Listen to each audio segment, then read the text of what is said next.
Herkese merhaba arkadaşlar. 7. bölümde karşınızdayım. Bu bölümde Thor'un yeni çekici, aynı zamanda baltası Stormbreaker'ı yapıyorum. Stormbreaker'ın çizgi romanda apayrı bir hikayesi var. Oralara hiç girmeyeceğim. Bundan sonra anlatacaklarım birazcık spoiler içerecektir, haberiniz olsun. Ragnarok ya da Infinity War'u izlemeyenler introya sarabilir. Thor, önceki çekici Mjolnir'i kardeşi Hela'ya karşı savaşırken kaybetmişti. Infinity War'da Thanos'u ne yaparız, nasıl yeneriz diye düşünürken yeni silah yaptırmaktan başka çaresi olmadığına karar verir. Rocket ve Groot'u alıp Nidavelir'e doğru yola koyulurlar. Normalde Nidavellir demir ocakları nötron yıldızının gücünü kullanırdı. Ancak oraya vardıklarında yıldızın yok olduğunu ve halkaların donduğunu görürler. Eitri Stormbreaker'ı dökmek için ölen yıldızın kalbinin canlandırılması gerektiğini söyler. Thor halkaları serbest bırakır ancak mekanizma bozulur. Eitri mekanizmanın gözü kapalıyken metali eritemeyeceğini söyler. Thor onu da yapar ve canı pahasına gözü açık tutar. Bu sırada Eitri Stormbreaker'ı döker. Bir tutacağa ihtiyaç duyarlar. Bu kısımda Groot sahneye çıkar ve kendinden bir parça feda ederek silahı tutacak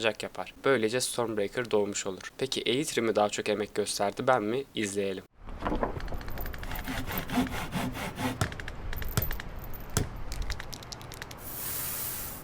Çizim programında Stormbreaker'ı çizdim. Şemanın linkini videonun altına bıraktım. Denemek isteyenler bedava olarak indirip çıkartabilir. Çıktılarımı aldım, boşlukları kırptım ve çizimi birleştirdim.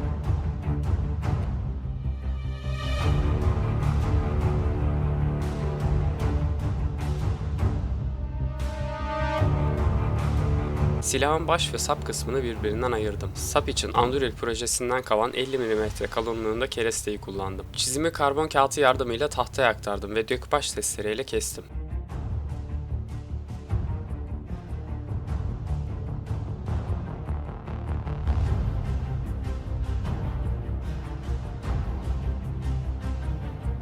Tüm yüzeyleri 80'lik zımpara ile düzelttim.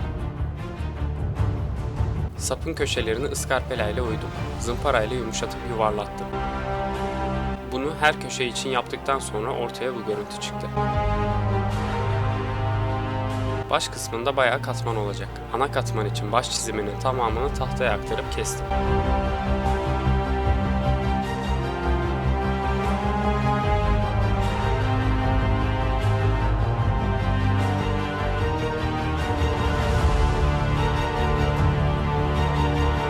Başın balta kısmı 3 katman olacak. Başta tek yapacaktım, o yüzden tek bıraktım ancak ileride ekleyeceğim. Başın çekiç kısmı ise 9 katmandan oluşacak. Malzeme ve efordan tasarruf etmek için dışarıya doğru her bir katmanda daha kısa parça kesip yapıştıracağım.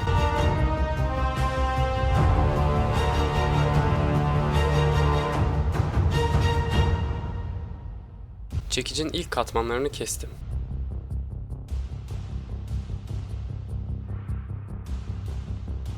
Tutkal sürdüm. Güzelce yaydım. Ait olduğu yerlere yapıştırıp işkenceyle sıkıştırdım.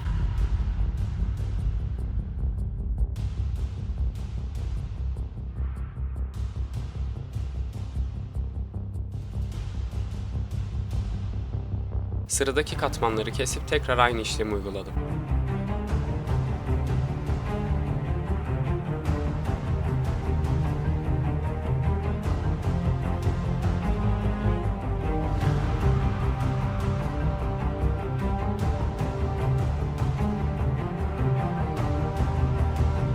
Son katmanlar için de aynılarını yaptım. İşkencenin ağız aralığı yetmediği için üzerine ağırlık koyarak basınç uyguladım. Başı kurumaya bırakırken sapa dönelim. Sap Groot'un kolu olduğu için ağaç yapısı görünümü vermem gerekiyordu. Bu görünümü vermek için sapa boylamasına çizgiler çektim. Daha sonra bu çizgileri gravür makinesiyle oydum.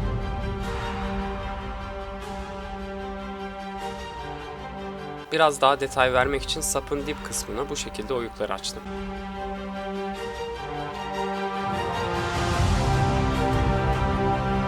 Bu işlemlerden sonra sapı hazır bir şekilde montaj için bekletiyorum ve başa geri dönüyorum. Başta son durum bu şekilde. Parçalarımız yapıştı ve kurudu. Çizgileri gördüğünüz şekilde çektim. Bu aşamada çizginin dışında kalan her yeri almam gerekiyordu. Zaman ve efordan tasarruf etmek için bunu dekupaj testereyle yaptım. Ancak tehlikeli olduğu için size önermiyorum.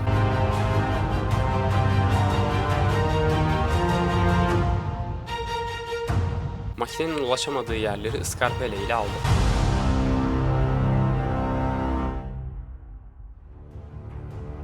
Daha önce bahsettiğim üzere balta kısmının diğer katmanlarını kesip yapıştırdım. Baş kısmının her yüzeyini 80'lik zımpara ile düzelttim.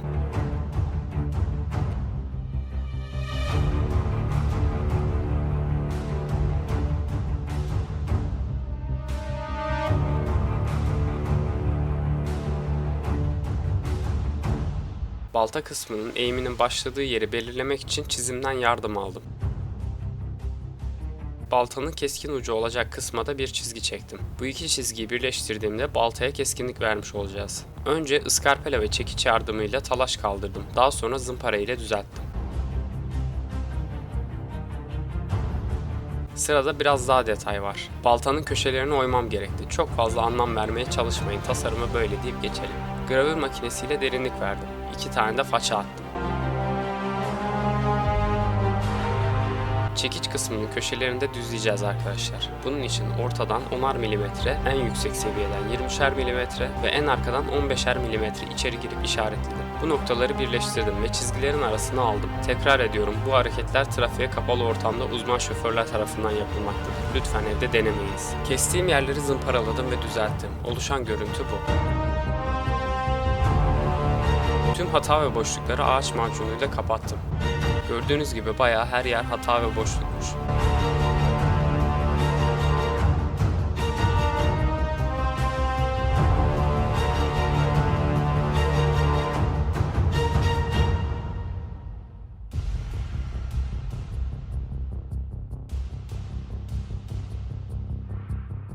%120'lik zımparayla kurumuş macun fazlalıklarını aldım.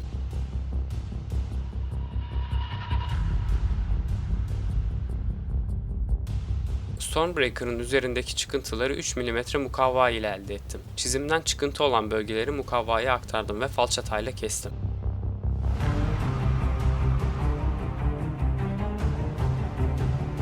Referans olması için tam ortadan çizgi çektim ve hızlı yapıştırıcıyla parçaları yerine yapıştırdım.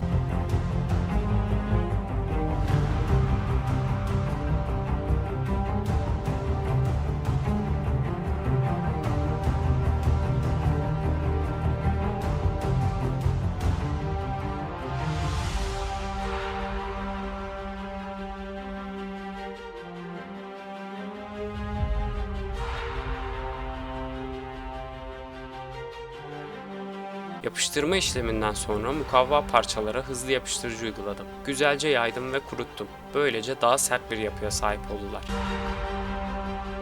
Daha sonra yüzlük zımpara ile yüzeylerini düzelttim.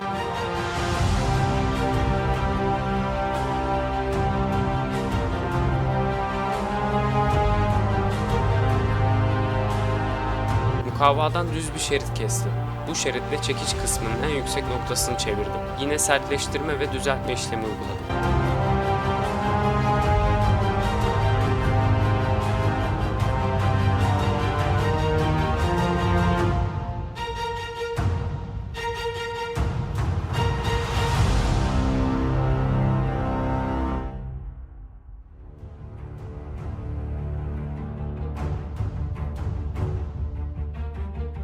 Arada kalan boşlukları kapattım. Çekiç kısmının arkasında tasarım gereği daire şeklinde bir çıkıntı mevcut. Bunun için pergelle ölçü aldım ve mukavvadan bu ölçüye göre daire kestim.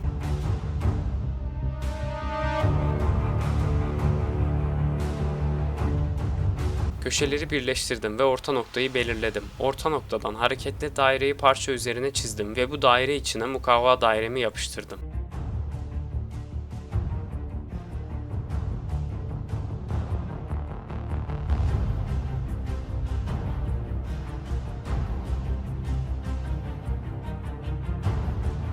Sapın başla birleşeceği yeri belirledim. Hem başa hem sapa birer yuva açtım.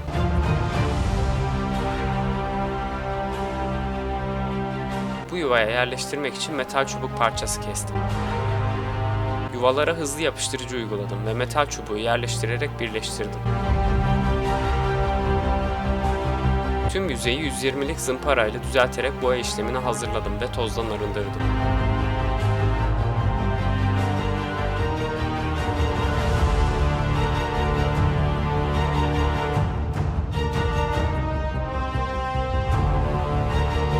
Boyadan önce 2 kat astar uyguladım. Yüzeyde kalan astar pütürlerini almak için ıslak zımparaladım.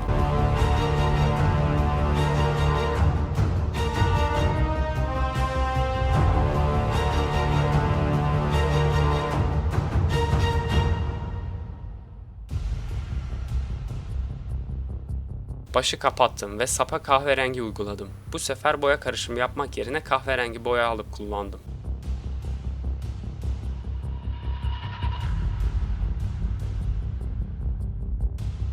Groot'un kalın dalları için 10 mm, ince dalları için 3 mm çapında kablo kullandım. Dalları arkada kalan kısımlarına ulaşamam diye yerlerine yapıştırmadan önce kahverengiye boyadım. Bu sefer sapı kapattım ve baş kısmına zemin rengi olarak metalik gümüş uyguladım.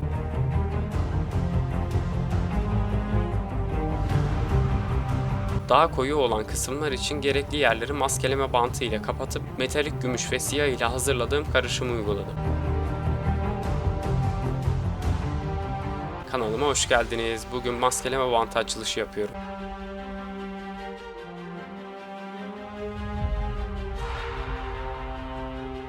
Dalları ait oldukları yere özenle yapıştırdığımı sanıyordum ki boyalarda hafif sökülmeler oldu. Tekrar boyarım devam edeyim dedim, bu sefer kablo az geldi. Neyse siz görmeden tekrar kablo alıp dal yoğunluğunu arttırdım.